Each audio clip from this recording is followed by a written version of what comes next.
Hi there and welcome to Hyundai Power Products. My name's Adrian and today we're going to look at this HYB5200 leaf blower.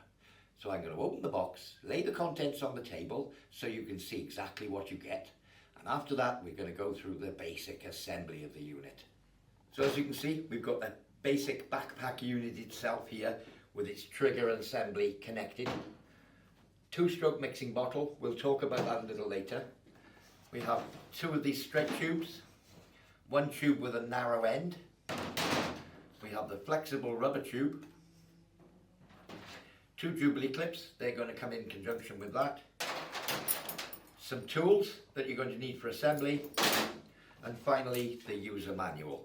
Now I do strongly recommend that you read the user manual thoroughly before use. So the first thing I'm going to do, just remove this wing nut and bolt from the trigger assembly. We will be putting it back together afterwards.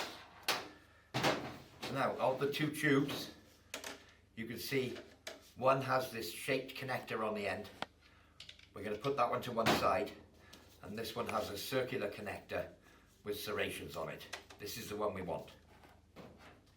So I'm going to take the trigger, with it leaning this way, I'm going to feed the narrow end, and you can see I'm just lining it up so that these two lugs will pass through.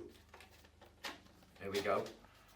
And I'm going to push it on in this orientation all the way up until it reaches this second rib here on the main plastic pipe. So that's the position we need to be in. I'll just pop the bolt back in. And I'm not going to tighten it down at this stage, but I'll just nip it into place. So we may want to rotate this handle as we assemble it. Okay, so that's step one. Step two, we have the flexible pipe. It has a large end and a smaller end. The large end is going to go on the unit itself, and the small end is going to go onto here. On exactly the same note, we have a large Jubilee clip and a smaller one. So if I take the smaller one, I'm going to pass it right down over there onto the end of my handle, and I'm just going to push the flexible tube into place just on there like that. Then I can run the Jubilee clip over the top into place. I typically put the Jubilee clip on the underside here, and then I can use the screwdriver that's been provided and tighten up that Jubilee clip.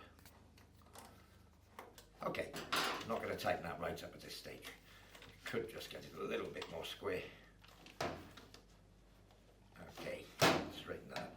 So again, much the same setup. The larger Jubilee clip, I'll just push it over there first, out of my way. May need to loosen it slightly. Then I can take the rubber tube, gently slide it over the top. Again, I'll pull this clip back down over the top. Oop, I've unscrewed the clip a little bit too far in this case. Not to worry, I can just reassemble the clip.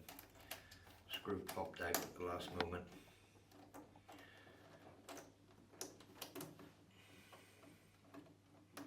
Just screw that back in. Okay, again, I'll put that on the underside.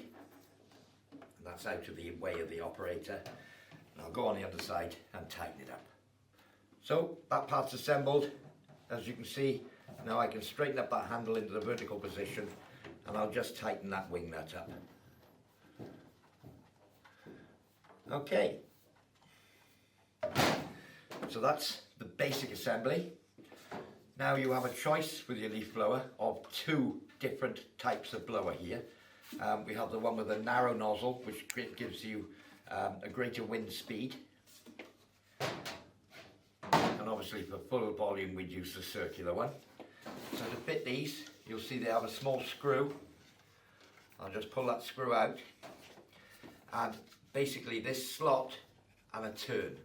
So if you look at each one of these, if I line that up, push in there all the way, then rotate, it's locked, and I can tighten up this screw, and that'll stop it coming off. Okay, we got the screwdriver. If you're going to be changing them on a regular basis, changing from one to the other, you don't really need to do the screw up, but if it's going to be a permanent fixture, you can leave the screw. Much the same, you can go extra long with these and put another one in on the end. So you've got a really long one as well. You'll be blowing leaves directly on the floor. So just to make it easy for myself, I've removed the two end tubes just for this demonstration.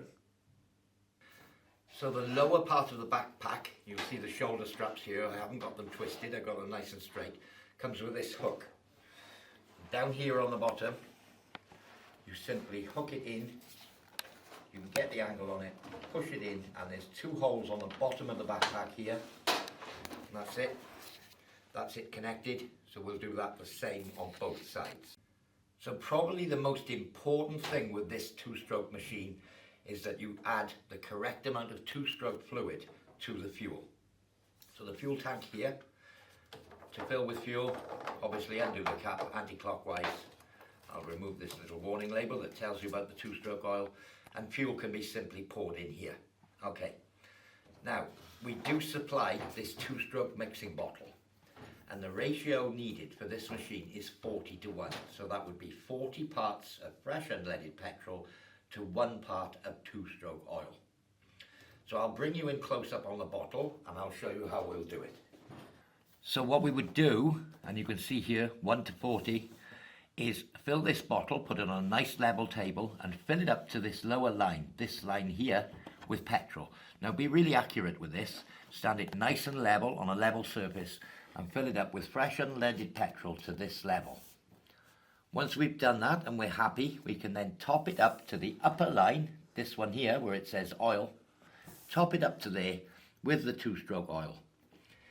If you're going to error at all, it's always better to put slightly too much than it is to put slightly too little. So that would give you the correct 40:1 ratio. Once you've done the petrol, put the right amount of oil in, again level surface, you're happy that you're on that line or slightly above, put the cap back on the bottle. Then we need to shake the bottle for a short period of time to mix the two-stroke oil with the fuel. Once we've got our mixture, we can then add it to the fuel tank. So we know all about our two-stroke mixture now. We've put fuel in the tank and we can put the fuel cap back on and we'll tighten it firmly. So that's the most important thing, I would say, is the correct fuel to oil mixture for your two-stroke machine. And this particular one, ratio 40:1. So on the engine itself, we have the recoil start, we have the choke lever, and up underneath here, we have the fuel primer. We'll talk about that in a moment. And then if I come across, on the trigger assembly itself, we have the on-off switch, we have the throttle, and we also on this model have a throttle lock. So it'll lock the throttle in position, so it continues to blow. You don't have to keep holding the trigger. To release it, simply push that down. You can have the handheld trigger, or that will lock the trigger in whatever position you like. So I'm just using the screwdriver here to point to the primer bulb, which is here. Very difficult to get a photo shot of, but as you can see, I can get my finger in there quite easily, and I would push this primer probably several times from an empty fuel tank until I feel a slight resistance in the primer bulb, and you will see fuel in the primer bulb. So that would be fuel primed to the carburetor. So the other thing of note we said on the engine, choke lever. From a cold start, we'd have to lift the choke lever up. So we prime it, put the choke on, then we go to the finger switch here, turn the engine on, and then start the engine using the recoil. Once the engine is started, we turn the choke to the off position. When the engine is warm, there's a very good chance you won't need to use the choke. You'll find out if you pull it with a warm engine, it doesn't start, just switch the choke on, then it will start, and switch it off again. If you leave it for a few days, there's a good chance you'll need to prime it using the primer again, or if you run out of fuel, you will need to reprime it. And that's basically the starting procedure. So back to the trigger assembly. To stop the engine at any time, flick the red switch back and that will stop the engine. And as we talked about earlier on, throttle, if you want to lock the throttle, that will lock it in position. Take the revs off, just push that lever and then switch it off. So as you can see, straight out of the box, this sits nice and high on my back. But even though I have a bit of a belly, I think there's a little bit too much room for me in here. So yeah, I mean, it does cater for all shapes and sizes, and it can be made quite small. So I'm going to adjust the waistband. Quite simple to adjust, really. A little bit more on that one now. Once you've done this once and got it ideal for yourself, obviously you can adjust it from time to time, but once you've got it, you've got it. There isn't really a simple way to do this, but it's only one of those initial things you have to do when you first get it. So making sure we got no twists. Perfect. And we're ready to go. So typically what I would do is put the machine on the floor, start the machine, put it up, throw it on my back, clip up the belly button, and away to go. Well, there you are. That's your HYB5200 leaf blower. Well, I do hope you found this demonstration useful. For more information on this or any of our other products, visit www.hyundaipowerproducts.co.uk. I've been Adrian, and thank you for watching.